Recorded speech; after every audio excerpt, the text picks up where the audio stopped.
Bem, meus amigos, então, boa noite aí mais uma vez. Então, estamos no nosso segundo encontro do curso que, gentilmente, o Davi sugeriu, né, nos propôs aí sobre estabilização de processos. Nós tivemos a primeira aula na quinta-feira passada e hoje será a nossa segunda e última aula, né? E na aula passada tivemos aí a contribuição do Leandro, que também entende bastante sobre Lean, a Natália também se debruça sobre o tema, a professora Alessandra. Então, tenho certeza que esse nosso encontro será muito produtivo também hoje. O Alex está aí com a gente, Ranieri, Vitor, né? Então, mais uma vez, eu agradeço aí ao Davi pela sua disponibilidade, né? Agradeço os demais nessa noite de feriado, né? Eu sei que não é fácil, né? Mas estamos aqui, como sempre, atrás do conhecimento, né? Essa é a nossa luta, né? Nossa luta diária, né? Então vamos lá, Davi. Deixa eu ver aqui se já está aqui. Pronto, já está liberado aí para você. Perfeito.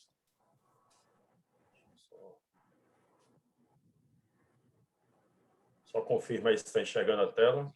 Está carregando. Opa, foi. Agora tá.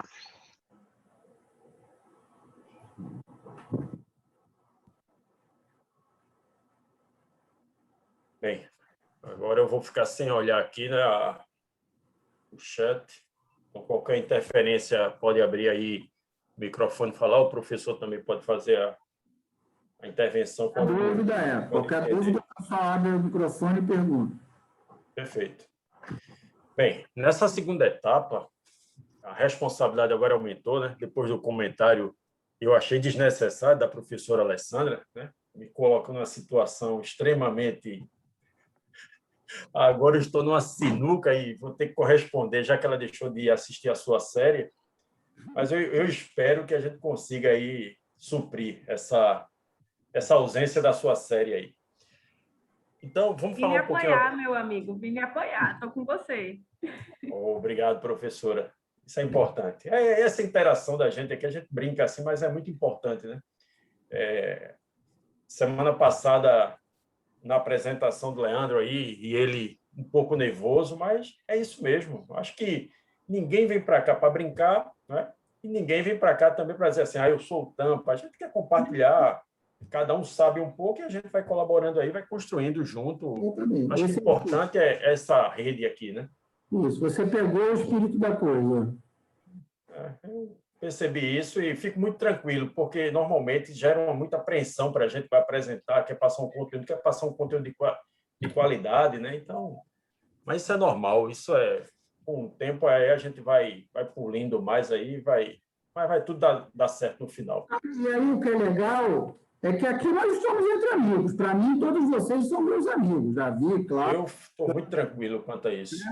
Nós estamos entre amigos, como se estivesse batendo papo numa mesa de bar, né?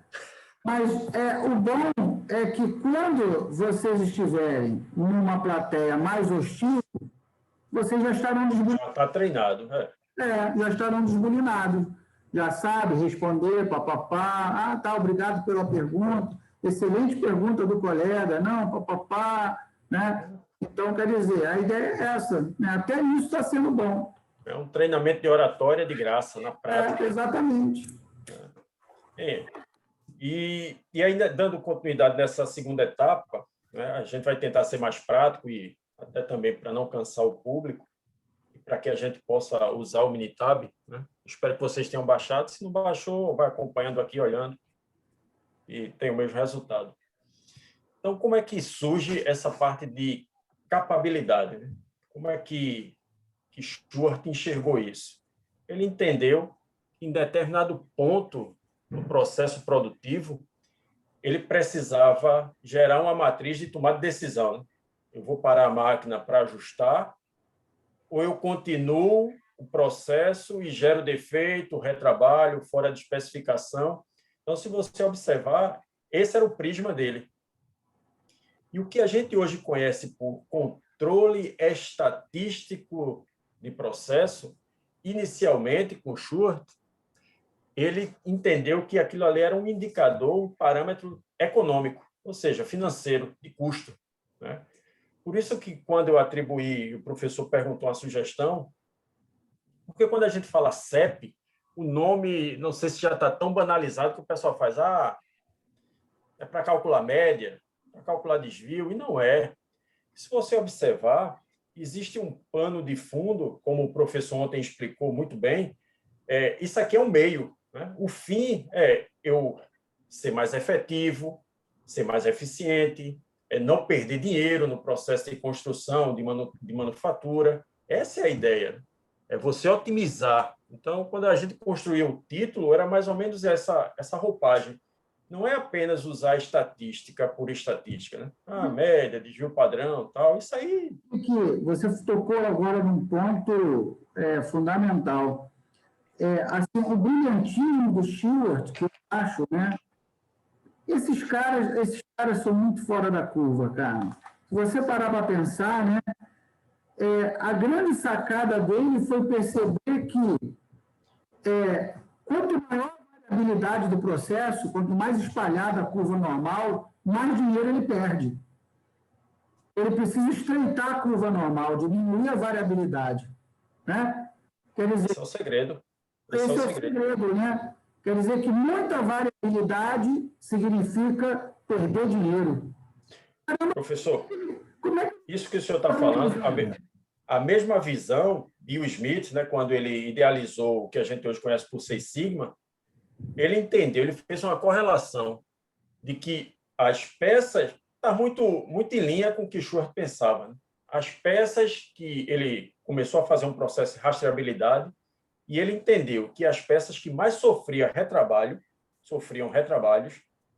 ela era que ia para campo e voltava com problema de qualidade, de defeito, número de reclamação. Então, ele começou a entender que quanto maior o índice de retrabalho, maior vai ser o índice de reclamação. E aí ele construiu toda aquela estrutura do que a gente hoje conhece por Six Sigma, né? E a mesma ideia é a mesma ideia que Schwartz teve aqui. Ele, em determinado ponto, ele teve que se ver obrigado a questionar se continuava a produção, se não continuava a produção, né? E isso, às vezes, é muito difícil. Eu já trabalhei como supervisor de produção e eu sei que isso aqui é muito complicado. Então, para a gente partir para frente, deixa eu tirar essa barra aqui. Rapaz, se é uma coisa chata, essas barras aqui, né? Você tem que escolher onde ela vai atrapalhar menos. Deixa eu só afastar isso. Joga lá para cima, pô. Já joguei agora. E aí, a gente, para entender essa parte de CEP, como é que a gente faz capabilidade, né? Está tudo relacionado. Primeiro, a gente precisa só reciclar o conceito do que são as variáveis. Né? Não sei se vocês puderem responder aí se esse conceito está bem claro ainda na cabeça, né? O que é uma variável, ou que tipo de variável ela assume aquele determinado aspecto, né? Por exemplo, as contínuas que a gente vai trabalhar aqui, né? Ela assume números, por exemplo, entre 0 e 1 existem infinitas possibilidades, diferente da discreta, né? Quando a gente vai para a quantitativa, número de filhos, eu não posso ter meio filho, eu não posso ter meio acidente, né? Então, essa é a diferença que vai justamente atrapalhar no momento de escolher uma carta de controle. Se a gente não tiver essa noção base, né, basilar, elementar, a gente se atrapalha na hora de formular uma carta de controle, e isso é fundamental no processo de você analisar se aquele processo está ou não está sob controle, né? E aí, na variável categórica, a gente pode ter o cara está doente, não está doente, ele fuma, ele não fuma, né? São categorias. Diferente das ordinais. Porque nas ordinais, aí eu coloco agora uma sequência lógica, né? O nível de Davi enquanto academia inicial. Né? Alessandra, intermediário. Leandro, já avançado. Então, são características que você coloca, referências que coloca, que dá um sentido cronológico ou de ordem que faz sentido, né? Lógico. Né? Como é o mês também, mês a mês. Então, essa composição das variáveis é fundamental quando a gente for escolher a carta de controle. Mas o foco da gente hoje vai ser a parte de variáveis contínuas. Deixa eu colocar o laser aqui. Até então, tranquilo. E aí, quando a gente vai para a parte de cartas de controle, o que a gente também precisa entender é o conceito de variação. O processo por si só ele vai variar. Normalmente, ele vai variar. Só que ele vai ter uma variação de causa comum, né? Que é aquilo que acontece com naturalidade, normalidade no processo, ela vai oscilar durante a linha do tempo. E a variação de causa especial. A causa especial nada mais é do que ela não faz parte daquele processo, ela entra para atuar, em determinado momento ela sai. Então, essa variação de causa especial, por exemplo, eu quero medir temperatura do solo, da pista. Então, normalmente, eu meço a temperatura, tenho um padrão descrito, eu vou lá em determinado ponto, meço a temperatura. Você já imaginou se no dia anterior ou no horário anterior que eu vou fazer a minha medição, a prefeitura foi lá e fez um recapeamento? Então, o que é que vai acontecer ali? A temperatura daquele asfalto não vai refletir a naturalidade do processo. Então, algo aconteceu ali especificamente que não faz parte, mas atuou. Então, esse ponto fora da curva, muitas vezes, é interpretado pelos analistas como um problema. Mas a gente deve entender que não é um problema, ele é um ponto que deve ser ampliado, colocado uma lupa ali para a gente entender o que foi que houve. É por isso que é importante, nas 7 ferramentas da qualidade, a gente tem um item lá que é como se fosse o diário de bordo, né? É o momento que você descreve o que aconteceu no processo de forma ampla. O mecânico fez a intervenção, sistema de invase de cerveja. O mecânico fez a intervenção em determinada posição. Então, quando esse ponto acontece, automaticamente a pessoa vai relatar, vai entender o que foi que houve e vai ver que foi uma perturbação pontual que está lá descrito e não necessita de intervenção. Essa é a ideia. Mas o que é que acontece normalmente? O filho de Einstein chega lá e exclui aquela linha lá, né? Está me atrapalhando aqui, gerando um outlier. Excluir. Resolver o problema é um gênio, né? O cara que faz um negócio desse é um gênio. Isso tem um processo muito... A gente brinca assim, mas tem um processo muito crítico por trás. Porque já imaginou se a cada ciclo de hora esse ponto vai e está dando fora? Ou seja, possa ser que aquilo não seja uma causa especial, né? Então, você precisa entender, por exemplo, a pastilha de freio, né? Você vai freando, freando, freando. Chega um momento que a temperatura inicial vai ser diferente da temperatura final, né? Eu faço a primeira medição. Só que, se você pisou muito no freio e aquela pastilha vai acumulando calor, vai chegar um ponto que aquela temperatura vai fazer parte já do seu processo normal. É o que a gente também vai entender aqui, que é a tendência. Porque se você observar pela IAG, né? A IAG é muito voltada para a automotiva, essa norma. Se você atentar direito, você não consegue trabalhar, produzir. Porque são mais de 14 pontos, se tem tendência, se tem 3 pontos acima da média.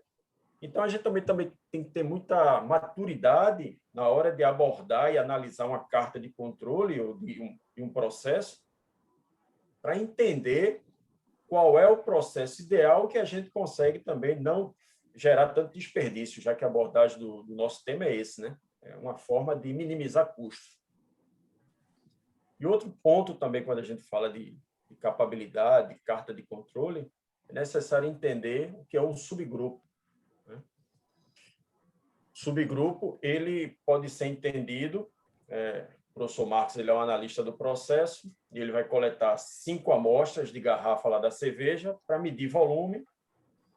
E aí ele coleta essas 5 no mesmo momento, a cada ciclo de hora. Então, aquele grupo que ele puxou de 5, aquilo ali vai se retratar numa amostra. Então, é como se aquele subgrupo de 5 ele vai virar média de 1 ponto. E a diferença entre a cada garrafa vai gerar um desvio padrão, por exemplo. Mas é como se aquela amostra que ele coletou naquele mesmo momento vai equivaler a aquela amostra, né? 1 ponto. Ou seja, as 5 vai se converter em 1. E outro ponto também importante para a gente entender o conceito de capabilidade, de capacidade, porque o que é a capacidade de processo? É a capacidade que eu tenho de atender determinado item.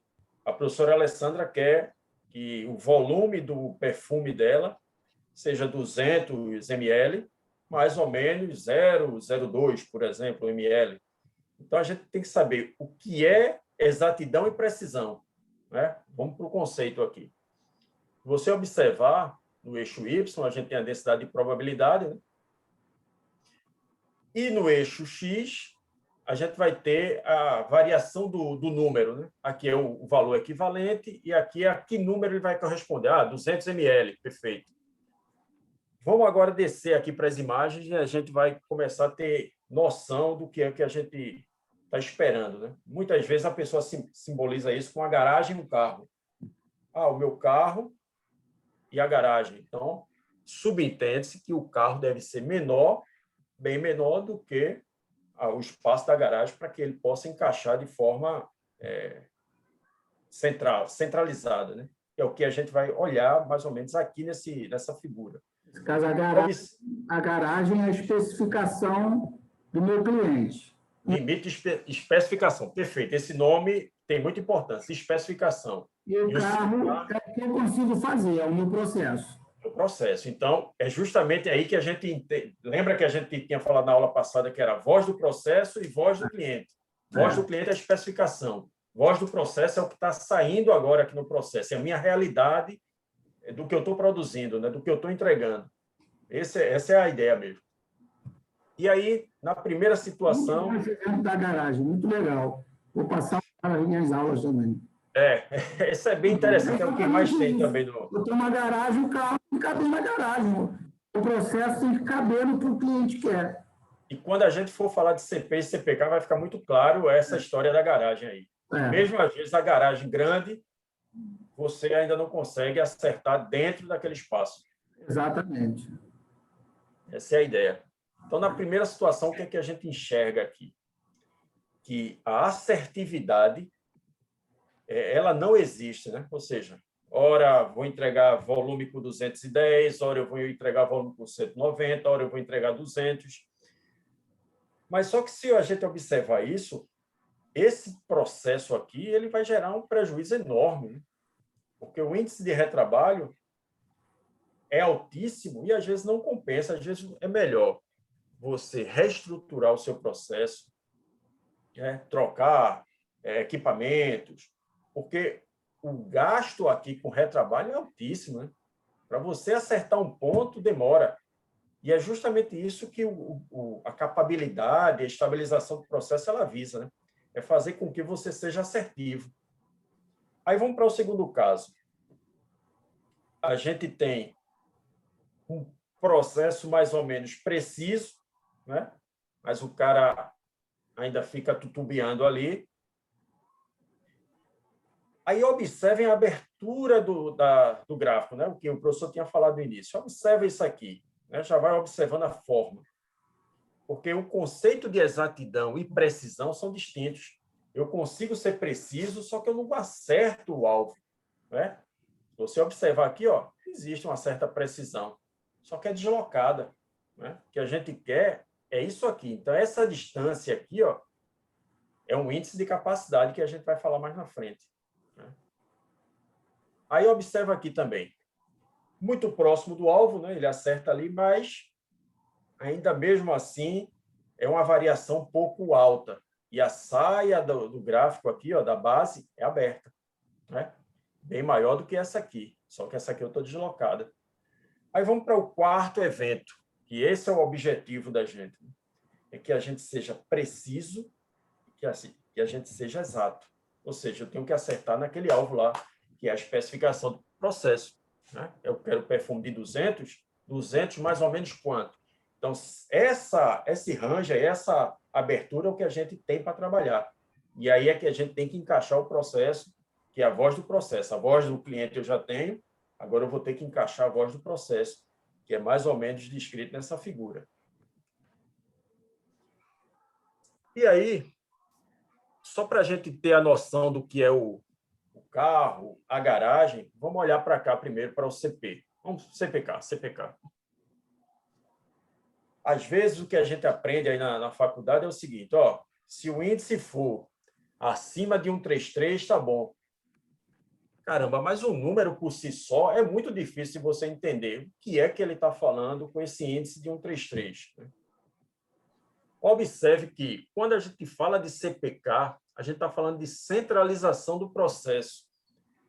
Quando a gente alinhar o CP e o CPK, é porque o processo está rodando tranquilamente, a gente está sendo preciso e está sendo exato. Quando a gente tem uma dificuldade com o CPK, a gente está falando de centralização. Lembra o que a gente tinha falado do... está um pouco para cá, ele está acertando bem, mas ele está deslocado. É o que acontece aqui. Ó. A gente tem uma saia bem fechada, só que ela está totalmente deslocada do que a gente espera. Então, quando a gente fala do índice CPK, quanto maior, melhor, o que a gente está falando é o seguinte, eu tenho uma variação boa, só falta eu encaixar naquela janela lá de abertura, que é a especificação do cliente. Né? Como é que a gente calcula o CPK? O CPK, a gente vai pegar o menor valor entre o limite superior de controle, menos a média, e o limite inferior de controle por 3 sigma. O que é que a gente está querendo ver? Eu vou pegar o menor valor que ele está disparando dessa janela, né? É como se fosse a centralização. Eu quero o menor valor, 3 sigma, é como se a gente cortasse a simetria da curva normal e ficasse analisando cada fatia. Né? Então, a gente vai escolher a menor fatia, que é essa que vai gerar o índice de capacidade, né? Que é um índice de performance de processo. A automotiva, ela tem um índice, a gente fala automotiva porque é muito forte essa parte de MSA, né, do sistema, análise do sistema de medição, é muito forte em automotiva. Então, eles hoje, para homologação de alguns itens, e de segurança principalmente, né, cinto de segurança, banco, lataria, ele pede um índice acima de 167. Ora, se você, para atender 133, é difícil, isso aqui é um processo muito robusto. Então, é o que a gente chama de PIPAP. Né? Homologar alguns itens dentro do setor automotivo só com CPK lá em cima. Como é que a gente calcula o CP? O CP é a janela lá da garagem, que a gente tinha falado. Né? Então, eu vou pegar o meu limite superior menos o limite inferior e dividir por 6 sigma. O que é que a gente está fazendo olhando para isso? Eu quero a saia do gráfico totalmente curta. Né? Quando eu digo que eu quero um CP alto, estou dizendo o seguinte, ó, eu quero ela muito curta, e aí eu sei que eu estou sendo, né? E dependendo já do CPK que a gente está falando de centralização, por isso que eu disse, quando a gente tiver alinhado CP e CPK, a gente está falando de precisão e exatidão, né? Que é o que reflete essa imagem aqui. Então, quanto maior esse índice, é por isso que às vezes eu gosto de mostrar essa imagem, por quê? Às vezes a gente vê no livro lá, o CPK tem que ser acima de 133. Às vezes a gente não tem noção do que quer dizer o número, né? Então, essa ideia de mostrar o gráfico é mais ou menos isso. Quando a gente fala de sistema de medição, quando a gente fala de capabilidade, capacidade de processo, o que a gente quer é menor desvio padrão e centralização em relação à especificação. Esse GIF é muito legal, cara.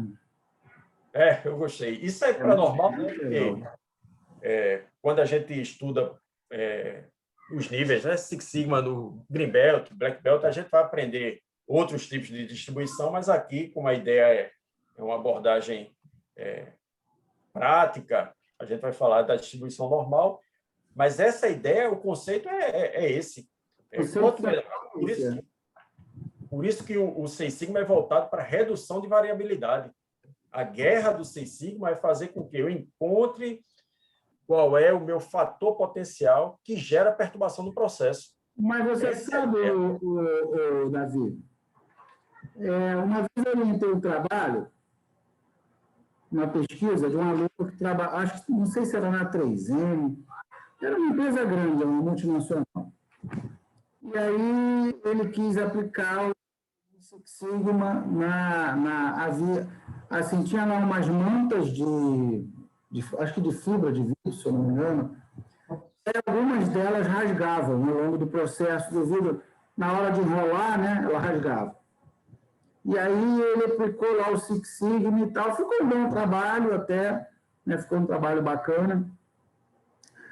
Mas aí, assim, não foi uma crítica, foi uma coisa que eu até comentei com ele.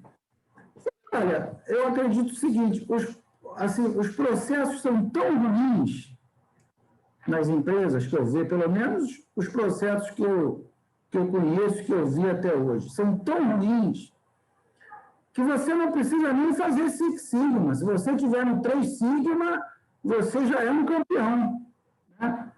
Porque no 3 Sigma, você tem 3 defeitos por 1000, pô. Professor, 99,7%. o senhor fez um comentário e é a realidade quando a gente conversa. É por isso que o Lean Institute ele não vai muito nessa linha do Six Sigma. Então, Porque ele diz que uma existem utopia. outras ferramentas. O Six Sigma é uma coisa utópica. Está lá no mundo das ideias. Agora, o 3 Sigma eu posso tentar alcançar. Que é a realidade do mercado. 3, 4 Sigma no máximo. E se você estiver dentro do 3 Sigma, você rei. Já é um sucesso. Isso muda muito também de acordo com o produto que você está envolvido, né? Você pegar uma indústria aeronáutica, ela não pode ser sensível, ela não pode ter um avião. São casos de efeito farmacêutica, né? Farmacêutico trabalha próximo a 12, né? Agora, por exemplo, a indústria automotiva, que realmente tem uma grande disputa em vender carro, tu tem que ter o melhor processo, tem que ter o melhor processo para ter o melhor produto para conseguir vencer, porque tem muita concorrência. Quando você tem uma concorrência mais ampla, de repente, tu vende saco de lixo. De repente, não precisa alcançar um 6 para tu vender tudo. Foi o caso dele, né? Como era como é que fala? A fabricação de manta de fibra, a manta é uma peça simples, é um rolo, uma manta, né? Quando eu faço um carro, aí realmente eu tenho milhares, centenas de peças, né? Milhares de peças que compõem o carro. Aí realmente faz até mais sentido procurar, né, um Six Sigma, né? Que até começou na Motorola, né? O Six Sigma começou na Motorola porque o celular tinha mais de 5.000 peças. Então, até porque, professor, a implantação do Six Sigma numa empresa é muito caro, né? É um investimento muito alto, é aquilo que o senhor sempre fala, vai matar uma formiga com uma bazuca, sem necessidade, né? Então, tem várias ferramentas Lean que podem ser aplicadas que vão funcionar dependendo do problema que for, né? Então, foi o que eu falei, Gabriel, tu está numa empresa que não tem processo nenhum, né? Aliás, tem processo, né? Mas eles não estão controlados. Se você começar aplicando 3 Sigma e tal, Lean, normal e tal, já é um sucesso. Agora, querer começar já começar com o Six Sigma, aí é matar uma formiga com uma bazuca, né? Esse questionamento é muito, muito forte, né? Como foi falado aí, de um investimento muito alto. É por isso que a gente faz células pilotos. Eu iniciei na Philips ainda, né? Quando eu fui treinado, e eu fui treinado com o pessoal da França. Foi onde surgiu o corporativo e eles estavam treinando todo mundo da América do Sul. E aí o que é que ele dizia, né? A gente não consegue ter uma fábrica Six Sigma. A gente consegue ter um processo Six Sigma, né? Então a fábrica, dentro da fábrica lá que ele estava enrolando essa manta, por exemplo, certamente o processo de enrolagem poderia ser Six Sigma, outro processo poderia ser 4 Sigma, mas é muito difícil você dizer assim, meu ambiente fabril trabalha dentro da perspectiva, dentro da ideia, da dinâmica do Six Sigma. É muito difícil, né? É muito difícil. Até porque, já imaginou, professor, o senhor é o gerente de produção. E aí, aquela peça ela está atendendo a especificação, mas não está dentro daquele conceito lá do Six Sigma. O senhor vai mandar encostar lá para retrabalhar? Ou vai mandar seguir? O pessoal do comercial não tem ouvido. Então, é um contexto, porque aqui é todo mundo no ar-condicionado, um friozinho, né? Um bate-papo. É bom dizer, não, tem que ser Seis Sigma, tal, mas às vezes a gente trazendo para um ambiente real é uma coisa muito complexa, né? Eu digo que, às vezes, o estudante de engenharia ele se frustra quando chega no ambiente, porque às vezes ele vem com as metodologias, né? E na prática não é muito bem assim, né? Você tem que construir uma história, um contexto, para que em determinado ponto você vá lá e faça uma exceção de alguma técnica, mas no ambiente normal mesmo, às vezes a gente acadêmico mesmo se desespera, porque eu tenho a dinâmica, mas muitas vezes você fazer com que a sua pauta entre na pauta do dia é muito difícil, né? É muito... E, às vezes, também o cara quer fazer a estatística pela estatística, né? Quer construir, eu quero... Aí, quem está com poder de decisão diz, meu amigo, hoje, final de mês, eu querendo entregar e você querendo me atrapalhar. Então, tem tudo isso. É por isso que eu digo, é importante você conhecer a literatura, é fundamental. Agora, o nível de maturidade que você tem para colocar isso em pauta é um fator primordial, né? Acho que o bom senso, saber o momento certo, isso aí você também tem que andar muito sincronizado no ambiente fabril ou no contexto corporativo, né? Davi? Pode falar, Davi? Alex. Opa, boa noite. Boa noite. Eu posso até estar equivocado, né? Mas a gente está falando de um processo fabril. Agora, numa prestação de serviço, é mais difícil ainda você chegar ao nível de Six Sigma, né? É quase utopia, né? Porque depende muito, Alex, do contexto, sabe? Por exemplo, entregas, eu quero fazer entregas de serviço para dentista, oftalmológico, enfim. A cadeia que deve ser muito bem alicerçada, né? Como, não sei quem foi que falou, se foi a Alessandra, se foi a Natália, existem componentes, e o Seis Sigma ele é muito ajudado por isso, porque antes de você descer para o processo, você tem que observar quem é que está estruturando esse processo. É por isso que na primeira aula a gente falou muito da estrutura, né? Como é que aquilo ali está arranjado. Porque até chegar no processo, existe uma construção, uma viga, um terreno que foi aplanado, tudo isso para sustentar quando a gente chegar no processo, olhar só para o processo, o que não acontece no ambiente corporativo normal. Você já tem uma deficiência, e aí você sabe, né? Por exemplo, são as somatórias de folga. Você tem um eixo, um rolamento e uma furação, um mancal. Já imaginou se o mancal tem folga, o rolamento tem folga, o eixo tem folga? Essa somatória, no final, você não sabe mais qual é o potencial de falha de cada um, não é? Então, às vezes, o que acontece muito é isso, a deficiência em si, às vezes, não está no processo, naquele processo, mas sim componentes que compõem aquele processo. E, muitas vezes, quando a gente vai analisar, a gente se perde disso, né? A gente perde. Por exemplo, eu estou produzindo aqui com determinado fio, estou fazendo um filamento. E aí eu vou soldar. Aí o filamento, o fio de tungstênio, e isso é real na Philips, o fio de tungstênio que vinha da Holanda tinha uma solda maravilhosa. Era mais caro. Aí tinha um que vinha da Alemanha. Material coeficiente de dilatação diferente, a solda, ou seja, a gente tinha que aumentar a potência de solda, o índice de retrabalho era maior. Só que o professor Marcos é responsável pela parte de compras, eu sou pela parte de produção, eu digo, esse material não está muito bom não, mas o cara diz, não, o indicador está bom. O indicador de compras eu estou atendendo. Sim, mas você não está me atendendo. Entendeu? Então, é aquela história, é feito guerra política, né? Mas isso aí não está no meu quadrado. Então, se a gente não aumentar, expandir esse escopo para olhar como se fosse um campo só, é muito difícil. E essa é a maior guerra. Essa é a maior guerra no processo. A dificuldade que a gente tem de implementação de algumas ações é por falta de cultura mesmo. O pessoal diz, mas no Japão conseguiu, e a história é muito bonita, né? A história do contexto Lean, Six Sigma, é muito bonita, se dá num processo de crise, mas quando a gente joga para... Professor, é só complementar, acaba Sim. que exige que a empresa tenha um sistema muito robusto para você conseguir implementar, investir e dar certo, né? Porque é um sistema que vai do operacional, do tático até o estratégico. Se um desses setores aí não funcionar, não fizer, foi tudo por água abaixo, não funciona.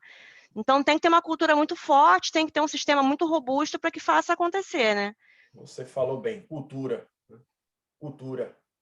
Então, se a cultura, até clima organizacional, a gente escreveu um artigo, né? E a ideia era entre a dificuldade que o processo de melhoria tem de ser implementado em indústrias de manufatura em relação ao clima organizacional. Natália está insatisfeita. Será que Natália vai gerar uma oportunidade de melhoria, ela estando insatisfeita? Né? Então, é muito disso aí, né? A gente tem que olhar, não é simples de você fazer, vamos implementar, pega a cartilha, tem esse livro, eu gosto muito desse livro aqui. Pega esse livro aí, Natália vai estudar e vai implementar. Não é assim. Se assim fosse, era muito fácil. E é por isso que tem muita consultoria ganhando dinheiro com isso, né? Porque ela vive disso e a cultura muda. E tem empresas também que é uma coxa de retalho, que ela puxou a estrutura de uma consultoria e veio outra consultoria e ela começa... Mas aquilo ali não está arraigado na cultura, né? E isso gera só um processo de desgaste, né? E quando é auditoria, aí a gente já conhece a história toda, né? De como são montados, estruturados o processo de auditoria da gente. E essa é a realidade. Enfim. Mas se a gente observar as metodologias que hoje tem, que são comprovadas, né? Mas que a gente não consegue gerar frutos e cai no descrédito, é muito da cultura, né? É muito da cultura, infelizmente. Mas voltando, está claro para vocês aqui essa parte dos índices de capacidade. A gente vai falar de CP e CPK, até porque PP, PPK, o fundo é muito similar, né? O que a gente está falando é de variação e de centralização do processo. Como o tema protocolo está sendo muito, né, em voga hoje, protocolo para tudo. Então, agora temos um protocolo aqui para seguir, andando para o índice de capacidade. Primeiro, a gente tem que ter uma distribuição normal, né, dos dados. Em seguida, é necessário que a gente aplique uma carta de controle para entender se aquele processo está respeitando essa parte de variação de causa comum e se tem alguma causa especial atuando, para, em seguida, aí a gente fazer a parte de índice de capacidade, que é a capabilidade do processo. E aí eu passei um arquivo lá no grupo, não sei se vocês pegaram, se vocês baixaram também aí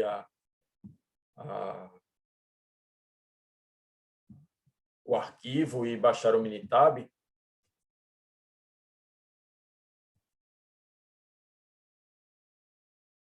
Vocês estão me ouvindo aí, professor? Eu estou ouvindo. Perfeito. Eu estou sim. Eu só não baixei o arquivo ainda, Não, vou baixar perfeito. agora. Não, perfeito. Quem baixou, se baixaram o Minitab também, vocês estão vendo a minha tela aqui ou não? Não, agora a tela saiu. Não compartilhou ainda não. Perfeito. Então, deixa eu cortar aqui. Agora está carregando. Foi.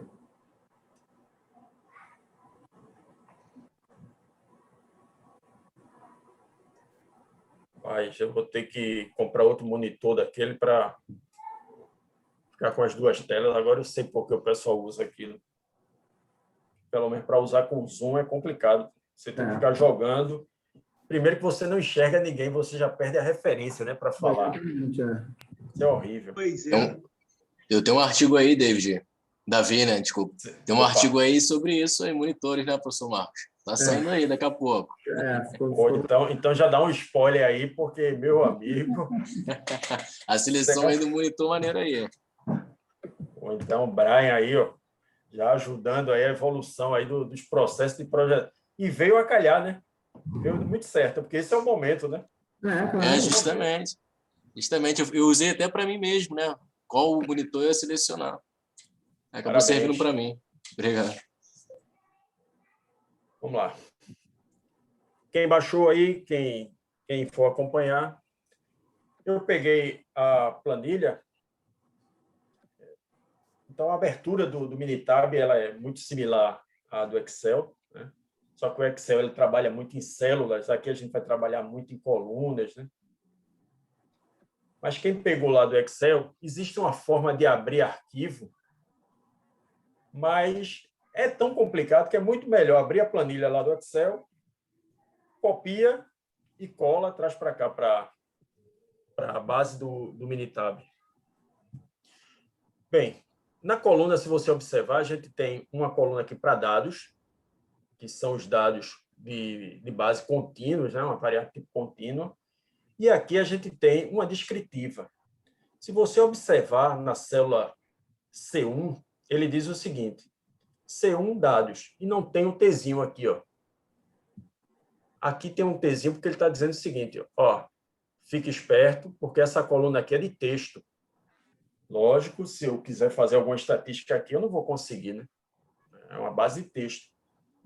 Então, quando tiver esse Tzinho aqui, ele está dizendo o seguinte, ó, que às vezes até a gente pega uma formatação de números no Excel que ela não vem como numérica e ela vem em forma de texto e a pessoa fica perdida. É simplesmente se orientar por esse cabeçalho aqui.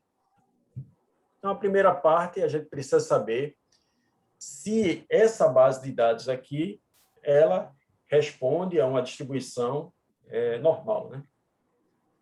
Não sei nada de Minitab. Normalmente, essas duas abas aqui, ó, estatística e gráfico, vai ter tudo que você quer. Então, aqui em estatística básica, opa, tem o teste de normalidade. Eu vou pegar essa parte de dados. Normalmente, default a gente aplica Anderson-Darling, né? Mas existem outros testes, mas o padrão que a gente usa é Anderson-Darling. E aí ele gerou um gráfico. E aí ele vai dizer, né, média, o seu desvio, número da tamanho de amostra. E aqui, ó, o valor de P. Esse valor de P a gente vai usar como se fosse aquele teste para fazer teste de hipótese. Se ele é maior do que o nível de significância, normalmente a gente usa 5%, né? 0,05. Então, ó, se ele é maior, eu subentendo que essa distribuição ela tem um comportamento de distribuição normal, maior do que o nível de significância. Então, eu já posso, dentro daquele meu protocolo, eu já posso avançar agora e analisar essa parte de controle de processo. Ah, minha carta de controle. Então, carta de controle, mesmo sendo um gráfico, ela não vai estar dentro de gráfico, né? Ela está dentro de estatística. Até porque não é simplesmente um gráfico, né? Um gráficozinho de linha, não é. Tem muita estatística ali por trás, diferente se a gente pegar um gráfico de séries aqui, temporais, né? Que ela vai plotar pontos de acordo com a linha do tempo. Aqui a gente está falando já de estatística mesmo, né? Nivelamento e ordenação do processo. A gente vai fazer como se cada ponto desse... Lembra que a gente tinha falado da pizzaria do encontro passado? Então, é como se fosse o tempo de entrega da pizza. Então, o que a gente tem aqui nessa coluna C1 são os tempos de entrega da pizza que foi efetivado. Cada um corresponde a um cliente. Então, aqui dentro de gráficos, estatística, carta de controle, carta de variáveis com dados individuais e dados individuais.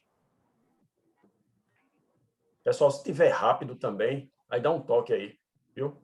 Se tiver alguém acompanhando. Se não tiver... Tá tranquilo, Davi. Perfeito. Perfeito. Então, quando abrir a caixa, a gente vai puxar a base de dados. E aí, ele vai dar uma carta aí de individuais. E o que é que a gente vai procurar aqui? como é que esse meu processo ele discorre, né? A gente entende que isso aqui é o limite superior de controle e o limite inferior de controle. Existe cálculo para isso, né? Já que no Minitab aqui a gente roda, não tem necessidade, mas existe literatura para isso. Como é que é calculado isso? E aqui ele diz a média. Quando eu olho a minha carta de controle, o que é que a gente está olhando para esse processo? Aqui não tem nada a ver com especificação, lembra? Carta de controle reflete a voz do processo, né? Especificação reflete a voz do cliente. É o que a gente tinha falado lá da garagem, né? Então, aqui, ó, o que a gente vai olhar, a leitura que eu faço aqui é o seguinte. Se hoje eu ligo para Leandro, Leandro é o dono da pizzaria. Leandro, qual é o tempo médio que tu me entrega essa pizza, cara? Aí Leandro vai dizer, 35 minutos, 36 minutos. Ok. Só que ele omitiu a informação da variação, né? Ora, se ele chega em 18, ele surpreende o cliente, né? Poxa, era 35 e 18 chegou, ótimo. Se era 35 e ele chega com 53, o cara vai dizer, caramba, bicho, de 30 minutos o camarada me entregou com 50. Então, observe que o que está por trás é satisfação. Lembra que a gente ia falar de experiência do cliente? Então, qual é a importância de você ter um processo fechado? É justamente isso. Nesse caso aí de pizza, o camarada que compra por aplicativo, o que é que ele quer? Ele quer essa janela fechada. Então, a gente tem que entender, nesse lead time aqui, o que é que a gente pode fazer para minimizar essa situação. Vamos reduzir o campo de... Pode falar, Leandro. Nessa carta, por exemplo, tem o meu 50 e tal, meu ponto lá, quase extrapolando o meu limite superior. Ou seja, esse ponto aí tá quase uma causa especial. Certo. Aí a pergunta, se eu tenho um ponto único extrapolando em um único momento e aparece, não aparecer de forma intermitente, eu não posso ignorar esse ponto em vez de colocar o especial? Era o que a gente tinha conversado. O ponto que ele vai sair, por exemplo, vamos fazer melhor, né? Esse é o ponto 50, né? 19.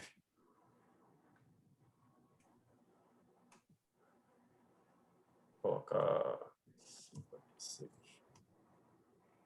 Vou colocar 56 aqui, vamos ver o que é que sai. Pronto. Perfeito. Foi isso que você tinha falado, né? Isso, agora ele está com uma causa especial no processo, né? Porque ele excedeu o meu limite. Só que aquele estava quase como. Então, eu podia investigar aquele ponto, mesmo que ele não tenha superado o meu limite superior. Não é necessário, né? Algo indica que alguma coisa especial aconteceu no processo. Então, não é necessário, porque se ele está dentro daquela variação, observe o seguinte, não vai ser aquele ponto que ia resolver o seu problema, né? Se você observar, o que você tem é um range muito aberto, de 18 para 53, né? Então, não vai ser aquele ponto específico que você vai dizer assim, eu vou analisar o que foi que houve. É necessário? Pode ser. Mas existem outras formas da gente entender e ler essa carta, né? Porque quando a gente olhar para a carta e você observar de 18 para 53, é uma variação muito aberta, né? Nesse caso, a motoqueiro entrega. Será que foi o trânsito? Então, variáveis, a ideia da carta, interessante que a ideia da carta de controle é que ela lhe proporciona um argumento para você fazer uma leitura do seu processo. Ele dá a oportunidade de você dizer o seguinte, o que foi que houve? Né? Quem foi que causou essa perturbação? Por que ele aconteceu dessa forma? Então, mais do que encontrar a resposta para esse ponto, é gerar o questionamento. É um processo de aprendizado que a gente tem que fazer com esse... Deixa eu só voltar aqui.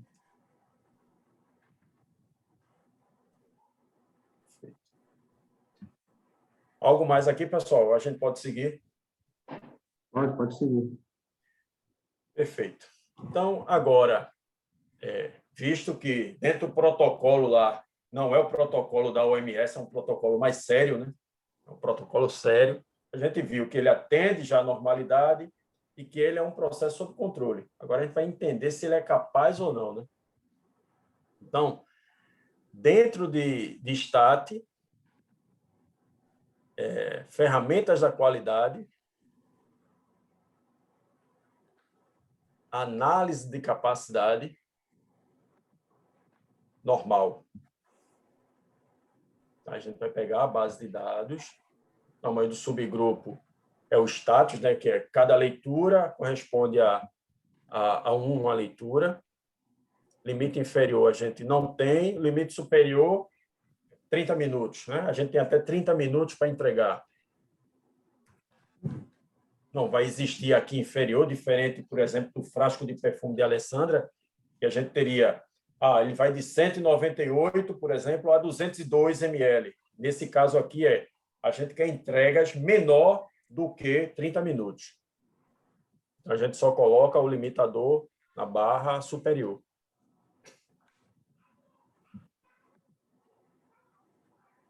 E aí, a gente tem o gráfico de processo da gente. Agora vamos ler, né? Duas coisas chamam a atenção aqui. Primeiro, o CPK. Lembra que a gente busca um CPK acima de 133, né?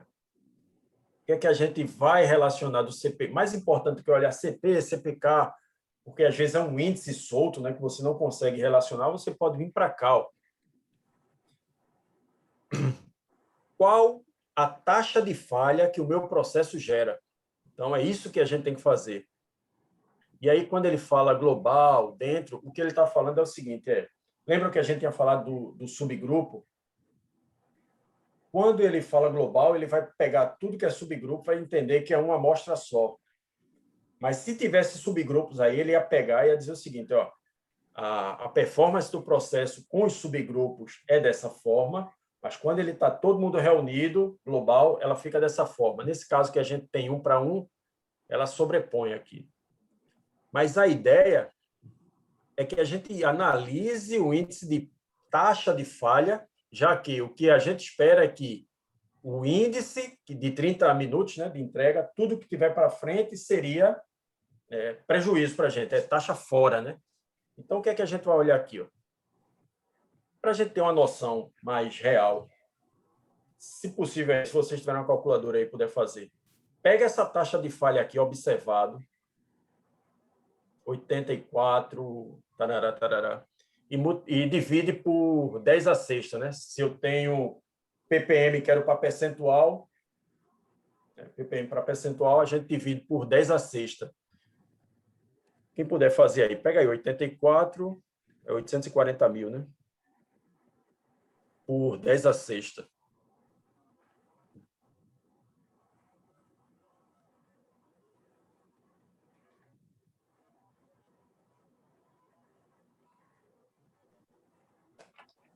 Eu acho muito limitado, muito fácil de mexer, né? E às vezes, professor, o pessoal vem comparar o Minitab com o Excel, sabe? Acho que é o seguinte, são coisas distintas, cada um tem a sua aplicação e não dá para a gente comparar, sabe? Dá para fazer tudo, né? O que é melhor? É um Toyota, esse novo aí, ou o Yaris? Pô, são coisas distintas. Comparar Excel, Minitab, Arena, R, Python, isso é uma bobagem. Isso tudo é igual eu queria comparar lá, se o Word é bom, é só um meio, pô. O que me interessa é o método, é a análise. Isso é uma bobagem. Se você usou o Minitab, Excel, isso é problema seu, pô. Não estou nem... Né? Eu quero... Eu acho que é a leitura que a gente faz, né? O que é que eu consigo fazer com isso aqui? Cara, dá para fazer no Excel, só que no Excel dá muito mais trabalho. Eu aprendi até... Não, tem uma turma já vendendo agora uma base em Excel que é muito similar às saídas do Minitab. Eu aprendi por quê, cara? Porque tem fábrica, né? Digamos que eu vou trabalhar numa fábrica chuleira lá que não quer comprar a patente do Minitab. Eu aprendi mais ou menos como fazer algumas coisas no Excel só para safar. Mas o Minitab, realmente ele é bem melhor do que o Excel, mas dá para fazer algumas coisas no Excel sim. Porque o Excel tem que inserir a forma o limite superior que ele já calcula, tu vai ter que inserir a forma do limite superior, limite inferior, tu vai ter que inserir tudo na mão, formular para conseguir fazer. Melhor baixar o crack, né? Esse trabalho todinho. Enfim, alguém fez aí? Não. Pegou isso aqui e dividiu por 10 a 6 para ver quanto é que dá? 0,84. Eu contei, peraí. Deixa eu ver aqui. Esse silêncio de vocês é ensurdecedor, bicho. Peraí, deixa eu ver aqui. Quanto é que foi? Peraí. É 840. 840. 840 mil dividido por 10 a sexta. Dividido por 1 milhão. 1 milhão. 0,84. Pronto. Então, a minha taxa de falha é em torno de 1%. É essa leitura que o analista tem que ter, sabe? Mais do que, às vezes, expressar um índice, porque você chega lá para o operador está lá invasando o perfume de Alessandro. Aí ele vai chegar, o professor Marcos vai chegar para o operador que está invasando lá o mecânico, vai dizer, ó, o CPK está dando 0,32. Aí vai dizer, pô, bicho, e o que é que eu faço com isso?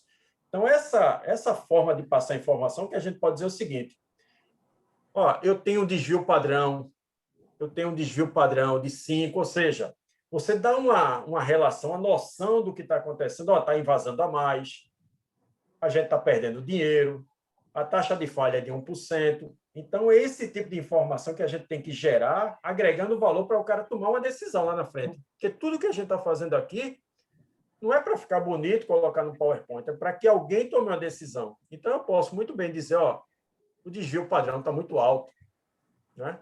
A taxa de falha está muito alta. E, em consequência, alguém vai e toma uma decisão com isso. Pois bem, essa é a primeira situação, né? Vamos olhar a segunda situação, pegando lá processo melhorado, lá no arquivo do Excel. A gente pode vir aqui, ó, arquivo novo, opa, worksheet. Vou abrir outra pasta.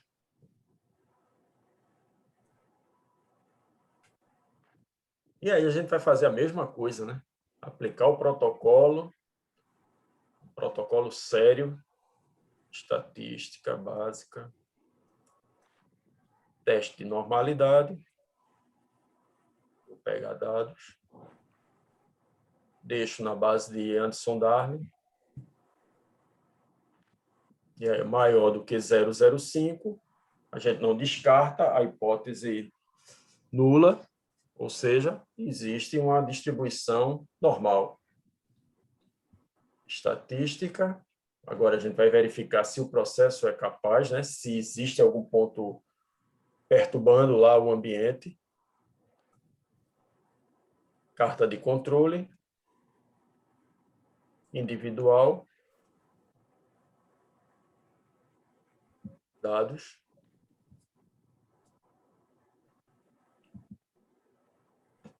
E aí, qual é a situação aqui, né? Observem, Leandro lá atendendo o telefone, professor Marcos liga para ele, Brian liga para ele.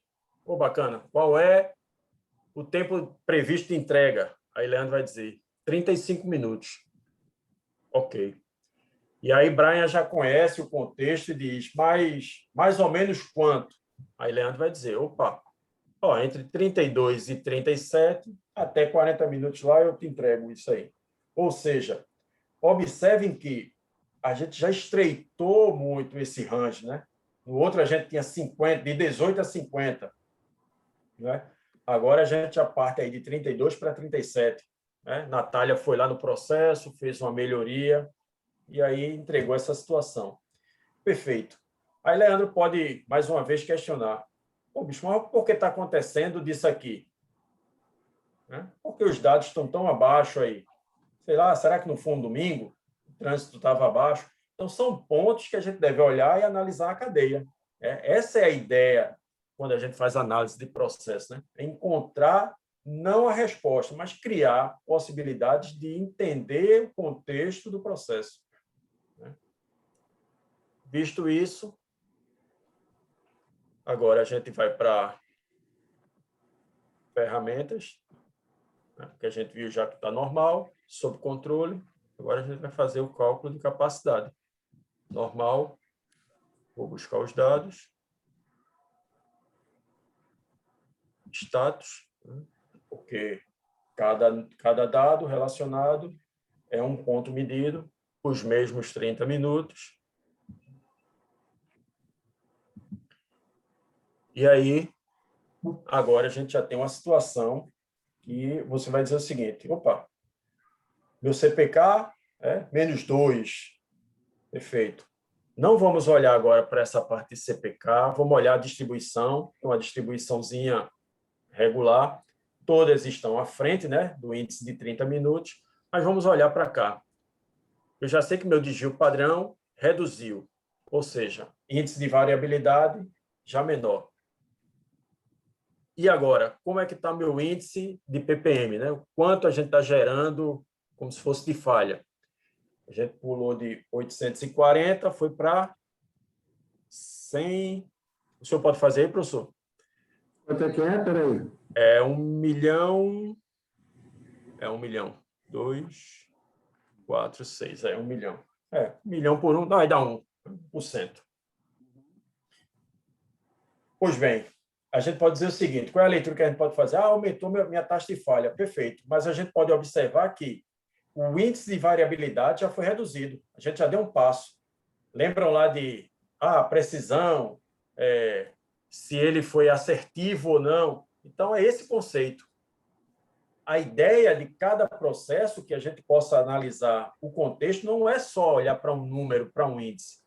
Não é só olhar para um índice. É que a gente possa observar o contexto. Opa, qual foi a melhoria aqui? Pelo menos a gente reduziu a variabilidade. Não é? E aí, mais uma vez, Natália foi para o processo, foi para campo. E aí a gente vai, mais uma vez, pegar a planilha. Ela aplicou lá um Six Sigma.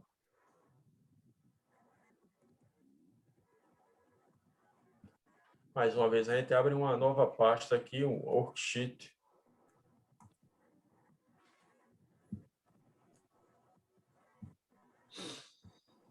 E, mais uma vez, a gente vai para o contexto lá de aplicar o protocolo, teste de normalidade,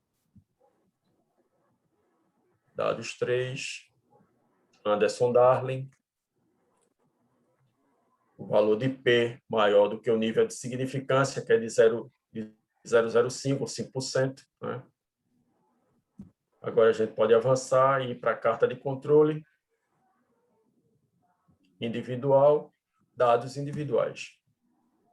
Dados 3.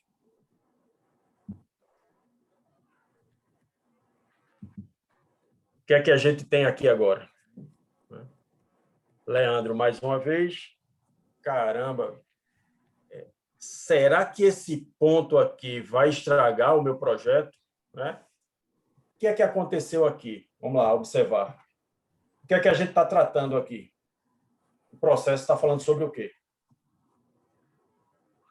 Vocês têm que responder aí, esse silêncio aí acaba com o cara. Ontem lá com o coronel, todo mundo estava participando. Tem um ponto fora do... Então, a gente está... Qual é o indicador aqui? A gente está monitorando o tempo de entrega de pizza, né? Uhum. Será que o tempo abaixo é um problema? Não. Não? Lógico que a gente não vai tratar isso como problema. É uma leitura, já está fora, não, mas vamos entender o contexto, né? Então, Brian, mais uma vez, liga para Leandro e pergunta qual é o tempo de entrega.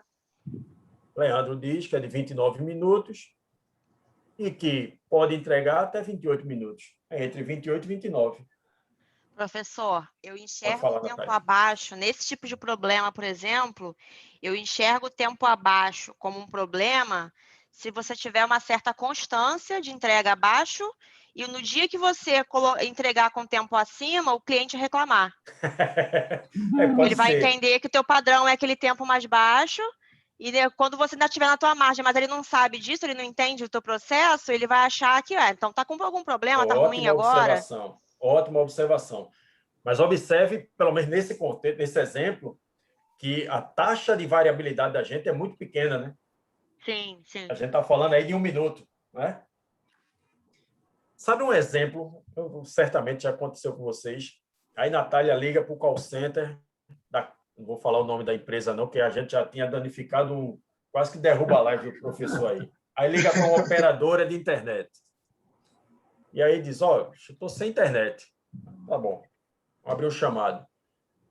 O chamado dela vai ser daqui a 3 dias, certo? E ela vai ter que escolher um horário para ser atendida, manhã ou tarde. Aí você diz assim, mas não pode ser entre 8 e... Não, é de 8 até meio-dia, ou de 2 às 5. Caramba, vou perder um horário de trabalho para ser atendido lá em 15 minutos e o cara... Ou seja, já imaginou se o call center diz, ela vai, abre o chamado lá, no aplicativo, e aí ela escolhe lá entre 8 e 9, entre 10 e 11, ou seja, em vez de eu perder o meu dia, eu vou perder uma hora específica. Então, mais do que tratar o processo de forma distante,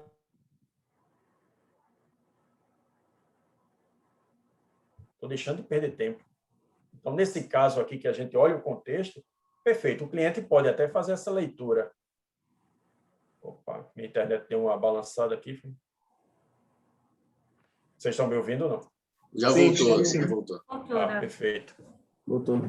E aí, o cliente até pode dizer o seguinte, me entregou, eu estava esperando em tal tempo, chegou em tal tempo, mas a gente está falando de 1 minuto, né? Então, mas pode existir muito isso. Mas a ideia é que você faça a leitura do seu processo. Onde é que eu errei? Onde é que eu posso melhorar? Então, nunca um ponto isolado é apenas um ponto isolado. Se você ampliar aqui essa parte, você pode enxergar inúmeras oportunidades, né? Essa é a ideia da análise do processo.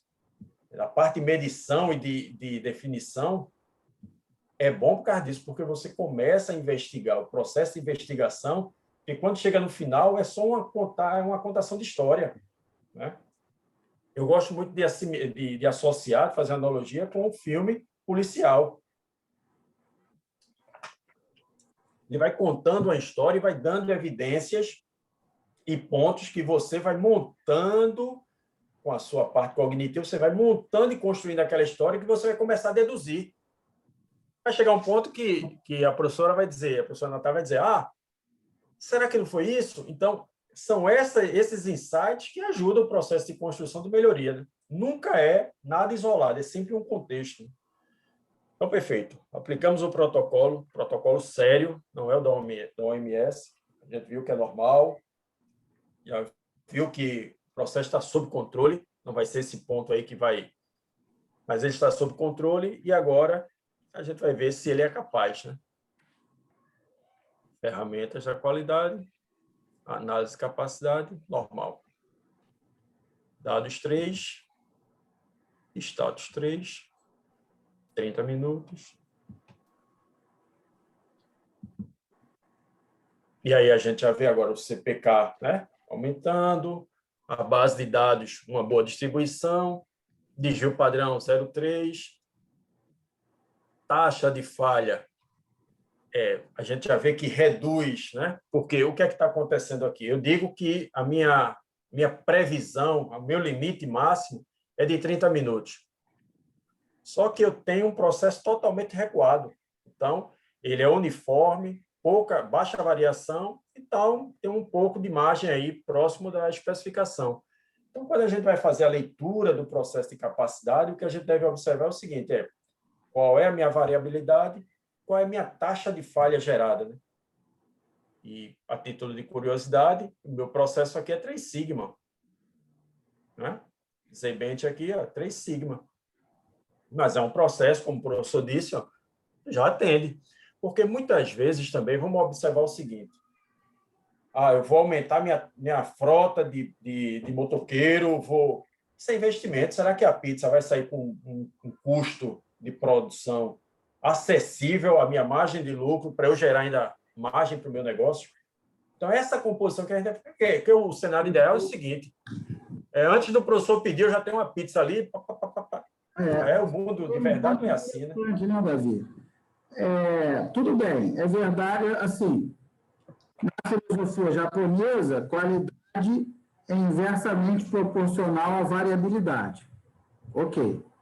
Quanto menor a variabilidade, mais qualidade tem o meu processo. Ou seja, quanto mais próximo do valor-alvo, né, eu faço, maior a qualidade do meu processo. Ok. Aí muita gente fala assim, eu já escutei muita gente falando assim, então eu tenho que buscar a menor variabilidade possível. Mais ou menos, né? Isso não é uma verdade absoluta, porque variabilidade pequena, ela tem um custo, ela não é de graça. Né? E é exatamente o que você está falando. Se eu tenho uma variabilidade estreita, né? Se o meu carro já cabe na garagem, para que eu vou inventar moda e tornar o meu processo, querer diminuir ainda mais a variabilidade, imputando um custo desnecessário à minha organização? Né? Aí é aquela matriz de decisão, né? Será que se paga o investimento que eu faça para ganhar esse 0,3 aí, né? Essa leitura tem que mudar. O meu cliente considera que 30 minutos é aceitável de aguardar. Seria ótimo entregar em 1 minuto? Seria, eu teria uma curva normal, quase igual uma linha, né? Variabilidade super estreita. Mas a que custo eu vou ter que fazer isso? Quantos motoboys eu vou ter que contratar? Né? Então, nesse caso, a leitura que eu faço, professor, eu quero entregar até 10 minutos, perfeito. Então, o meu raio de atuação seria muito pequeno, ou seja, meu volume de produção seria menor, porque eu ia diminuir, eu ia restringir o processo de clientes, ou seja, às vezes você paga, né? Você pode ter alternativas, né? Tem a ver com o que a Natália falou na última aula também. Depende também da nossa cadeia de valor, né, cara? Até onde, né, o cliente vai isso realmente ter alguma diferença para o cliente? 10 minutos, 15 minutos, 30. Qual é a percepção que ele vai ter, né? Por isso que a gente olhou primeiro para desenhar qual era a importância que ele dava, né? Transformar aquele nome num índice. O que é que ele entende que aquele KPI vai agregar para ele? É isso que a gente precisa entender a entranha do processo. Porque às vezes a gente aprende aí nos cursos de Six Sigma, de Green Belt, de Black Belt, tal. Tem que ser a variabilidade zero. Perfeito, isso aí. Ótimo, seria um sonho, né? Perfeito. A perda zero, quando a gente fala defeito zero muitas vezes é um simbolismo que você deve perseguir, né? Mas a vida real, eu acho que a maturidade da gente, que a gente está aqui, quem vai assistir a aula depois, eu acho que a maturidade que deve se ter em composição de um cenário, né? Isso deve levar em conta. Pois bem, vamos agora pegar a parte de comparação aqui, só para a gente encerrar. Vou abrir mais um worksheet.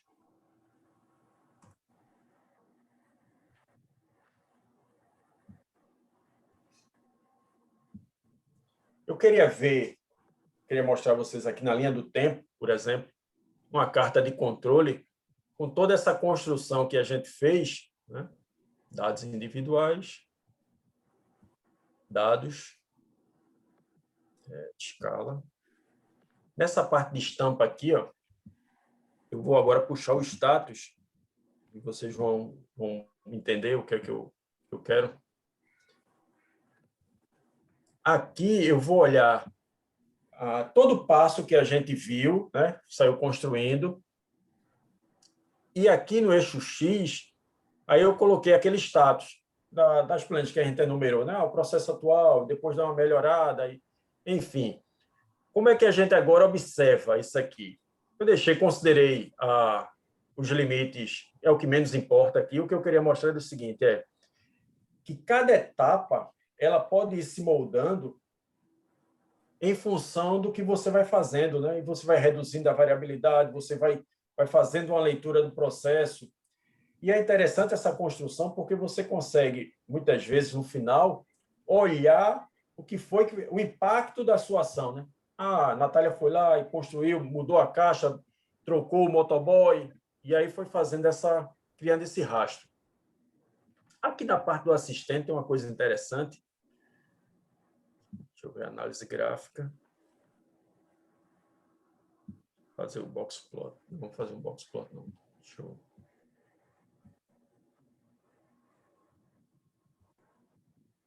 Vamos olhar aqui é o que a gente vem fazendo de carta de processo, só que usando o assistente, né? parte do assistente aqui, que fica já no finalzinho. Todos estão no eixo. Status. Deixa eu ver aqui.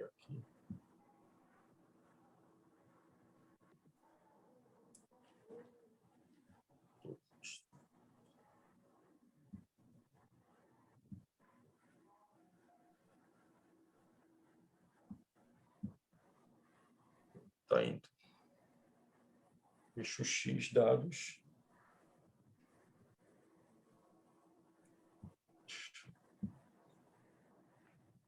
Tá vendo aí, Leandro, o que acontece? Sempre vai acontecer, Leandro. Então, relaxa aí. Bem, eu queria mostrar a carta de conta. Eu queria comparar os termos, até o final eu faço. Eu quero comparar como a gente começou e como iniciou. Eu quero saber se esse processo difere, né? Mas deixa eu fazer isso aqui antes, é o tempo que eu vou pensando aqui. Enquanto vou mostrando isso aqui, eu penso e mostro para vocês. Uma observação aqui, eu vou mandar um link agora aqui do Simpla. Quem quiser que depois eu emita um certificado, se cadastre aí no Simpla, tá? Vou mandar aqui o link. Se vocês conseguem fazer a inscrição aí no evento, que aí, com os dados direitinho, eu consigo mandar o certificado pelo próprio Simpla. Perfeito.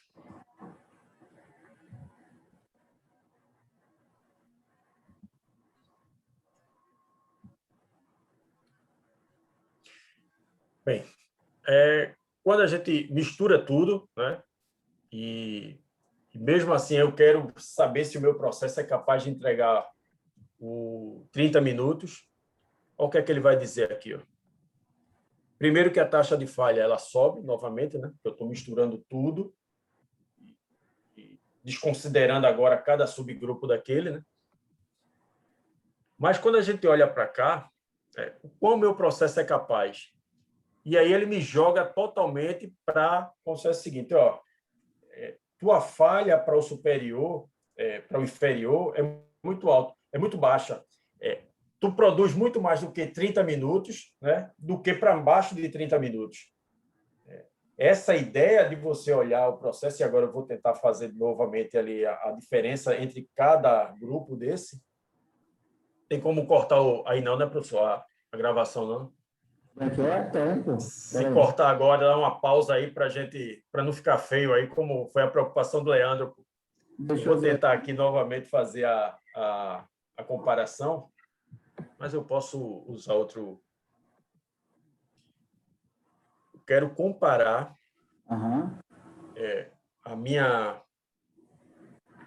a evolução do processo, né?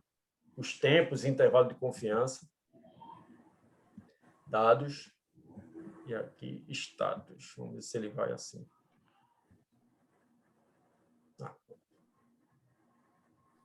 Então, é mais ou menos isso que a gente viu. No início, a gente tinha uma faixa de processo, uma banda larga lá, com a média ou a mediana lá em cima. Depois, a gente manteve o tempo de entrega, né, próximo, só que a gente reduziu a variabilidade.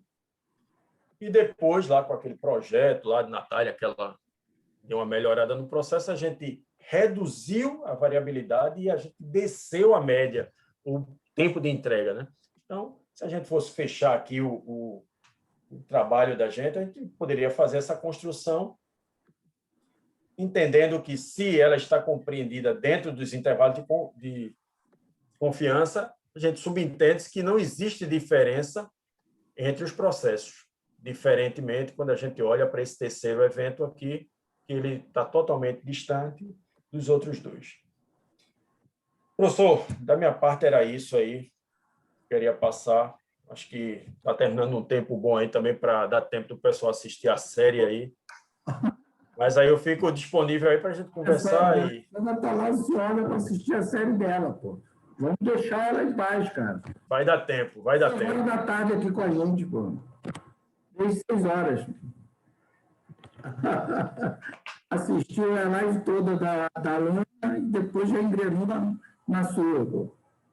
Hoje eu tirei a tarde aí para dar uma descansada. Acordei meio para baixo hoje. Pelo menos estou recuperado aí. E aí, se alguém quiser conversar aí, tiver alguma dúvida... Alguém tem alguma dúvida? Quer perguntar alguma coisa? Fazer alguma observação? Está tudo bem? Todo mundo entendeu tudo? Eu queria só agradecer o professor. Muito boa a aula, muito bom o curso, muito interessante. Valeu, Natália. Obrigado. Acho que foi o que a gente falou, né? É aplicável não só para a indústria, para a área de serviços também, lógico, né? Usando cada ferramenta adequada para cada situação, Perfeito. obviamente. Mas é muito, muito bom o Minitab também, ele é muito prático, né? Foi o que o Leandro Ajuda falou. muito. No Excel dá para fazer, como em outras ferramentas dá para fazer, mas ele é específico para isso, né? Então ele otimiza muito o teu tempo, né? De fato. Bom. Muito Obrigado, bom. obrigado pelo feedback. Obrigada, viu? Eu acho o Minitab sensacional. Eu gosto do Minitab. O que o Leandro falou é verdade. O difícil é que quase nenhum lugar que a gente vai trabalhar, a gente vai encontrar o Minitab, né? É caro, né? Então, isso realmente é uma limitação, né? É um software caro. Então, o Excel não. O Excel a gente acha em qualquer lugar. Isso é um fato, né? Tá gravando ainda aí, professor? Oi? Tá. Tá gravando ainda? Pronto, vai dar tempo, então. Pronto, o que eu queria mostrar era isso. Estatisticamente comprovando que as médias diferem entre si, né? A gente olhou daquela forma, mas olhando aqui pelo resumo que ele faz aí no que eu queria mostrar. Então, ele pega os 3 pontos aqui, é o que a gente está analisando. Então, estatisticamente, ele comprova que as médias são diferentes entre si. Pronto, minha participação era isso. A preocupação era que não desse tempo, mas pelo menos deu aí. Mas isso é uma Falem, bobagem. mas falem de outra coisa, não dessa, né? Está todo mundo aprendendo, está todo mundo junto, né? Então, Davi, mais uma vez, muito obrigado, tá, pela sua disponibilidade. O curso foi sensacional e, assim, eu vou disponibilizar lá no canal, né, da Casa da Pesquisa Operacional. Eu tenho certeza que vai servir aí para muita gente, né, que quiser pesquisar sobre o assunto, né? É um tema muito aplicado, né? Eu sempre falo, né, essa separação que nós temos na engenharia, né, de PO, qualidade, ela, assim, PCP, logística, é uma separação meramente didática, né? Porque, na verdade, está tudo interligado, né? Tem mais coisas que... A gente tem mais coisas em comum do que essa que separa, professor. Exatamente, está tudo interligado, é tudo uma coisa só, né? Quer dizer, nós estamos sempre falando de processos, né? Enfim, e é preciso entender isso, ter essa visão sistêmica, né?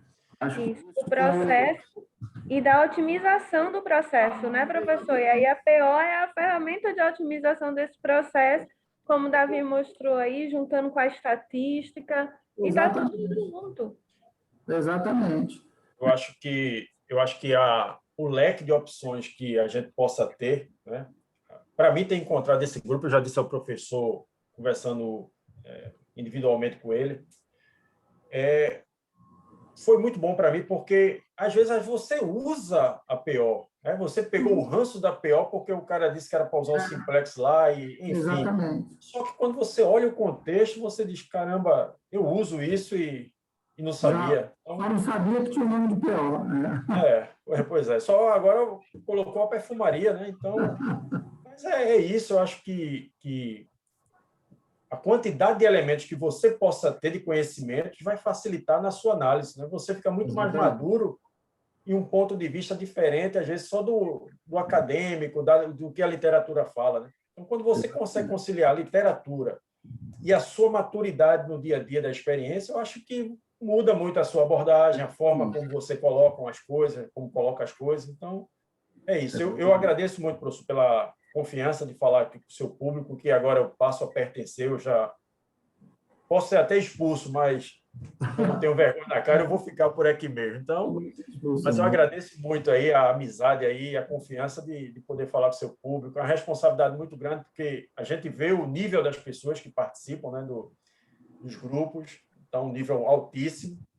E aí a gente está aí também para buscar um espaço, de contribuir de alguma forma, e eu agradeço muito aí ao senhor aí. Obrigado, e obrigado ao pessoal por um feriado, 10 da noite, a gente está aqui. Davi, sem dúvida nenhuma, Davi, você tem contribuído bastante aí para o grupo, assim como todos, né? Obrigado. Muito obrigado aí pelo curso. Valeu, a gente está junto aí.